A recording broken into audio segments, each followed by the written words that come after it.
ಬೆಳಗಾವಿ ವಿಮಾನ ನಿಲ್ದಾಣಕ್ಕೆ ಕಿತ್ತೂರು ರಾಣಿ ಚೆನ್ನಮ್ಮ ಹೆಸರು. ವಿಜಯಪುರ ವಿಮಾನ ನಿಲ್ದಾಣಕ್ಕೆ ಜಗಜ್ಯೋತಿ ಬಸವೇಶ್ವರರ ಹೆಸರು. ಶಿವಮೊಗ್ಗ ವಿಮಾನ ನಿಲ್ದಾಣಕ್ಕೆ ರಾಷ್ಟ್ರಕವಿ ಕುವೆಂಪು ಅವರ ಹೆಸರು. ಧಾರವಾಡ ವಿಮಾನ ನಿಲ್ದಾಣಕ್ಕೆ ಕ್ರಾಂತಿಕಾರಿ ಸಂಗೊಳ್ಳಿ ರಾಯಣ್ಣ ಅವರ ಹೆಸರಿಡೋಕ್ಕೆ ರಾಜ್ಯ ಸರ್ಕಾರ ತೀರ್ಮಾನ ಮಾಡಿದೆ. ವಿಧಾನಸಭೆಯಲ್ಲಿ ಈ ಕುರಿತಂತೆ ನಿರ್ಣಯ ಅಂಗೀಕಾರ ಮಾಡಿದ್ದು ಕೇಂದ್ರ ಸರ್ಕಾರಕ್ಕೆ ಶಿಫಾರಸು ಮಾಡಲು ನಿರ್ಧಾರ ಮಾಡಲಾಗಿದೆ.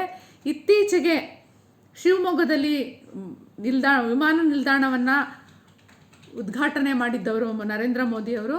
ಆಗ ಯಡಿಯೂರಪ್ಪ ಅವರ ಹೆಸರನ್ನು ಇಡಬೇಕು ಅಂತ ಹೇಳಿ ಕೇಳಲಾಗಿದ್ದರು. ಯಡಿಯೂರಪ್ಪ ಅವರು ಬೇಡ ಅಂತ ಹೇಳಿದರು. ಈಗ ಅಂತಿಮವಾಗಿ ಕುವೆಂಪು ಶಿವಮೊಗ್ಗದವರು,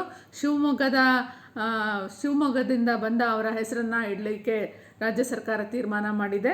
ಈ ತೀರ್ಮಾನವನ್ನು ಕೇಂದ್ರ ಸರ್ಕಾರಕ್ಕೂ ಕಳಿಸಿ